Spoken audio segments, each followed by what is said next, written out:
সবাইকে আমন্ত্রণ অর্থনীতি সারাদিনে আপনাদের সাথে আছি। পাতারা শুনছিলেন শিরোনাম, এবারে জানাবো বিস্তারিত। ব্যাংক ঋণের সুদ হার বাড়লে ঋণ প্রবাহ কমবে বলে আশঙ্কা করছে ঢাকা চেম্বার। এতে কমতে পারে বিনিয়োগ ও কর্মসংস্থান। শনিবার মতিঝিলে আয়োজিত সেমিনারে এসব কথা বলেন চেম্বারের সভাপতি আশরাফ আহমেদ। এ সময় শিল্প খাতে গতি আনতে টেকসই পরিকল্পনার তাগিদ দেন অর্থনীতিবিদরা।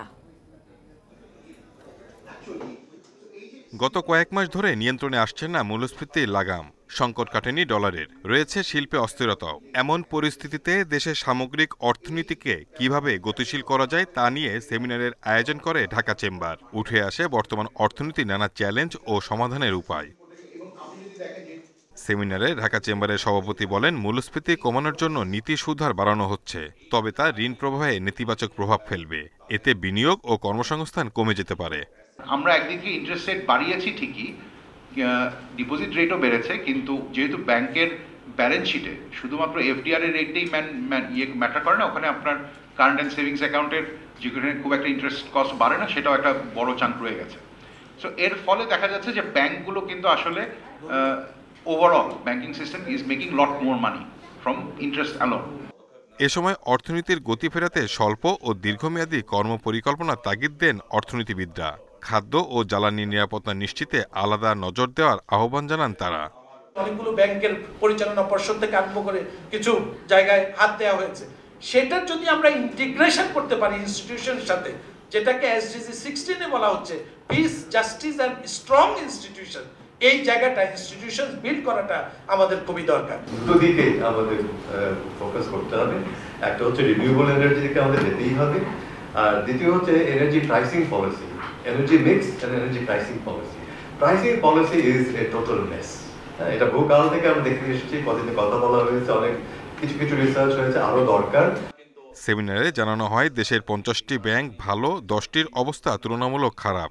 ব্যাংকিং খাতে আস্থা ফিরিয়ে আনতে আমানতকারীদের অর্থের নিশ্চয়তা দেওয়ার আহ্বান জানায় DCCI. Shahid Ahmed, independent news, Dhaka. বাড়তি কয়লা, ক্যাপাসিটি চার্জ সহ বিভিন্ন কৌশলে বিদ্যুতের অতিরিক্ত দাম ধরেছে ভারতের আদানি শিল্প গোষ্ঠী। তাই দেশের স্বার্থে ঝাড়খণ্ডের 1600 মেগাওয়াট বিদ্যুৎ কেন্দ্রের সঙ্গে করা চুক্তিটি বাতিলের দাবি জ্বালানি বিশেষজ্ঞদের। এজন্য সরকার নয়, নাগরিকদের পক্ষ থেকে উচ্চ আদালতে মামলা দায়েরের পরামর্শ তাদের। বাড়তি দামের জন্য সমালোচনার ঝড় উপেক্ষা করেই গত বছর আদানির বিদ্যুৎ আমদানি শুরু করে আওয়ামী লীগ সরকার। চলতি বছর জুনে আদানি প্রতি ইউনিট বিদ্যুতে কয়লার দাম ধরেছে 8 টাকা 22 পয়সা।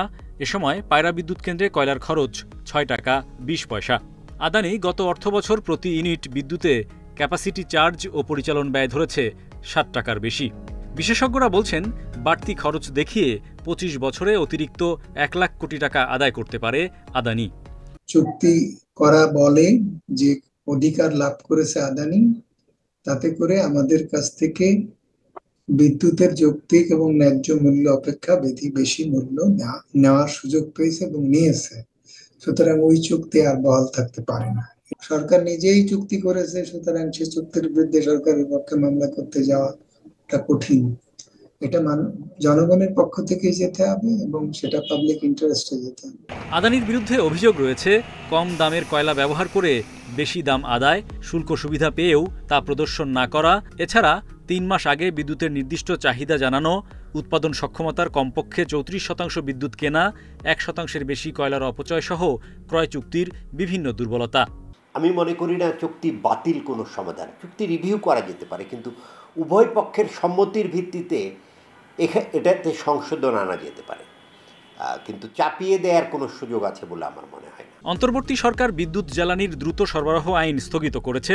ওই আইনের অধীনে আদানি সহ বিভিন্ন প্রতিষ্ঠানের সঙ্গে করা চুক্তির কারিগরি ও আর্থিক দিক খতিয়ে দেখছে বিশেষ কমিটি। আইন অনুযায়ী হয়েছে কিনা, আর টেকনিক্যাল এক্সপার্টরা ওনারা দেখবেন, যারা টেকনিক্যাল মেম্বার্স আছেন অফ দিস কমিটি, ওনারা সেটা রিভিউ করবেন। তারপর আমরা যা হয় আমরা সিদ্ধান্ত রিকমেন্ডেশন দেব। আদানির কেন্দ্রের শুল্কের কর অনিয়ম খতিয়ে দেখছে কাস্টমস, গোয়েন্দা ও তদন্ত অধিদপ্তর। অন্যদিকে বাংলাদেশে বিদ্যুৎ রপ্তানির ভবিষ্যৎ অনিশ্চয়তায় সম্প্রতি নিজ দেশে বিক্রির সুযোগ উন্মুক্ত করেছে ভারত সরকার। Hari Saha, independent news, Dhaka. পুঁজিবাজারে বিনিয়োগকারীদের আস্থা ফেরাতে নিয়ন্ত্রক সংস্থা সিকিউরিটিজ অ্যান্ড এক্সচেঞ্জ কমিশনকে কার্যকর উদ্যোগ নেয়ার পরামর্শ দিয়েছেন সাধারণ বিনিয়োগকারীরা। অন্যথায় ধারাবাহিক বাজার পতন ও অযোগ্যতার দায়ভার নিয়ে এর চেয়ারম্যানকে পদত্যাগ করার আহ্বান জানিয়েছেন তারা।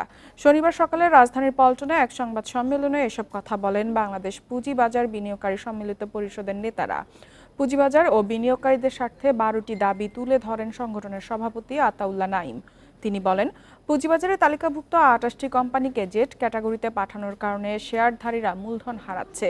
এক্ষেত্রে কোম্পানিগুলোকে নির্দিষ্ট সময়সীমা বেঁধে দেওয়া যেতে পারে। পাশাপাশি কোম্পানিগুলোর পরিচালকদের দেশ থেকে নিষেধাজ্ঞাও দেওয়া যেতে পারে।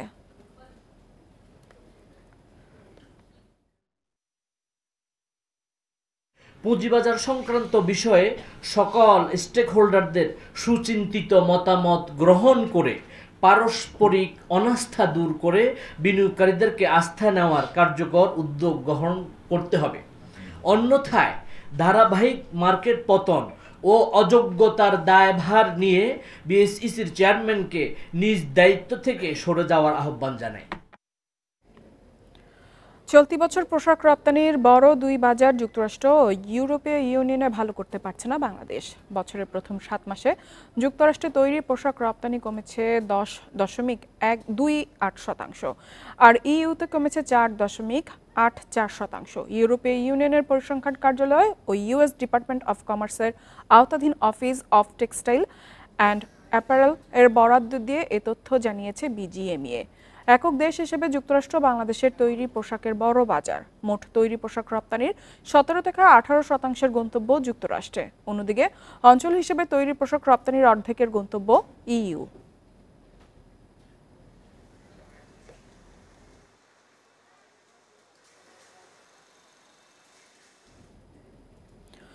সাভারের আশুলিয়া টঙ্গাবাড়ি এলাকায় কারখানা খুলে দেয়া সহ বিভিন্ন দাবিতে বিক্ষোভ করেন মণ্ডল নিটওয়্যার কারখানার শ্রমিকরা। এ সময় টঙ্গী আশুলিয়া ইপিজেড সড়ক অবরোধ করলে যানজটের সৃষ্টি হয়। পরে পুলিশ ও সেনাবাহিনী ঘটনাস্থলে পৌঁছলে পরিস্থিতি নিয়ন্ত্রণে আনে। এদিকে সকালে আশুলিয়া পোশাক কারখানায় শান্তিপূর্ণভাবে কাজে যোগ দিয়েছেন শ্রমিকরা। তবে নিরাপত্তার শঙ্কায় বন্ধ রয়েছে 16টি কারখানা। যে কোনো অপ্রীতিকর পরিস্থিতি এড়াতে শিল্পাঞ্চলে মোতায়েন রয়েছে আইন শৃঙ্খলা বাহিনী। মিয়ানমারের অস্থিরতায় ডিসেম্বর থেকে বন্ধ টেকনাফ সেন্ট মার্টিন রুটে পর্যটক জাহাজ চলাচল। এতে এই দ্বীপ ঘিরে পর্যটন ব্যবসায় নেমেছে ধস। লোকসান থেকে বাঁচাতে অক্টোবর থেকে পুরোদমে জাহাজ চলাচল শুরুর দাবি ব্যবসায়ীদের। তবে কবে নাগাদ নৌ রুটটি খুলবে বলতে পারছে না প্রশাসন। নীল জলরাশির মাঝে প্রকৃতির অপরূপ নৈসর্গিক রূপ নিয়ে প্রবাল দ্বীপ সেন্ট মার্টিন বাংলাদেশের পর্যটনের অন্যতম জনপ্রিয় গন্তব্য। মিয়ানমারে সংঘাতের জেরে গেল ডিসেম্বর থেকে এই দ্বীপে পর্যটক নিয়ে জাহাজ চলাচল বন্ধ রয়েছে। এর আগে টেকনাফ থেকে সেন্ট মার্টিন নৌ রুটে প্রতিদিন চলত 8টি জাহাজ। দিনে যাতায়াত ছিল গড়ে 3 থেকে 4,000 পর্যটকের। বিকল্প আরেকটি রুট হিসেবে ইনানির নৌবাহিনীর জেটি ঘাট থেকে ছেড়ে যেত 2টি জাহাজ, তাও বন্ধ হয়ে যায় কয়েক মাস পরেই। এদের অভ্যন্তরীণ কারণে আমাদের টেকনাফ সেন্ট মার্টিন রুটটা একটু এখনো অনিশ্চিত। আমরা তবুও আশা রাখবো যাতে এটা পরিস্থিতি স্বাভাবিক হওয়ার সাথে সাথে যাতে টেকনাফ থেকে চালু করে দেয়। একদিকে প্রতিবেশী দেশের সংঘাতের কারণে নেতিবাচক প্রভাব পড়েছে এই দ্বীপ ঘিরে পর্যটনের, অন্যদিকে সেন্ট মার্টিন নিয়ে বিভিন্ন মহলে বিভ্রান্তিকর তথ্য ছড়ানো হচ্ছে। এতে উদ্বেগের কারণ হয়ে উঠেছে সংশ্লিষ্টদের। ব্যাপারটা এমন যে বাংলাদেশে একমাত্র প্রবাল দ্বীপ এবং এখানে সবাই যেতে ইচ্ছুক। আমরা দেখতে পাচ্ছি সোশ্যাল মিডিয়া সহ বিভিন্ন মাধ্যমে কিছু বিভ্রান্তিমূলক তথ্য যেগুলো আগেও ছড়িয়েছে, এখনও আবার এগুলোর পুনরাবৃত্তি হচ্ছে। আমরা চাই ওদিকে না গিয়ে যাতে পর্যটকদেরকে সুস্থভাবে সুন্দরভাবে সেন্ট মার্টিন ঘুরিয়ে এনে বাংলাদেশের রাজস্বকে কিভাবে বৃদ্ধি করা যায়। কবে নাগাদ খুলতে পারে দ্বীপটিতে পর্যটক যাওয়ার নৌ রুট জানতে চাইলে কথা এড়িয়ে যান প্রশাসক। ট্যুর অপারেটরস অ্যাসোসিয়েশনের হিসেবে প্রতি বছর অক্টোবর থেকে জানুয়ারি পর্যন্ত 4 মাসে সেন্ট মার্টিন বেড়াতে যান অন্তত 3 লাখ পর্যটক, আর এই খাতে আয় প্রায় 1,000 কোটি টাকা। তৌফিকুল ইসলাম, ইন্ডিপেন্ডেন্ট নিউজ, কক্সবাজার। 14 মাস পর চাল রপ্তানির ওপর থেকে নিষেধাজ্ঞা তুলে নিল ভারত। শুক্রবার দেশটির কেন্দ্রীয় সরকারের এক বিবৃতিতে বলা হয়, বাসমতি ব্যতীত অন্য সব ধরনের চাল রপ্তানি করতে পারবেন রপ্তানিকারকরা। সিদ্ধ চালের রপ্তানিতেও শুল্ক কমানো হয়েছে। আগে যেখানে রপ্তানি শুল্কের হার ছিল 10%, তা নামিয়ে আনা হয়েছে 10%। সরকারের এই পদক্ষেপে উচ্ছ্বসিত দেশটির চাল রপ্তানিকারকরা। এই সিদ্ধান্ত অভ্যন্তরীণ কৃষিক্ষেত্র এবং আন্তর্জাতিক চালের বাজারে নির্ণায়ক ভূমিকা রাখবে বলে আশা করছেন ব্যবসায়ীরা। অভ্যন্তরীণ বাজার স্থিতিশীল রাখতে 2023 সালের 20 জুলাই বিশ্ববাজারে চাল রপ্তানিতে নিষেধাজ্ঞা দেয় ভারতের কেন্দ্রীয় সরকার।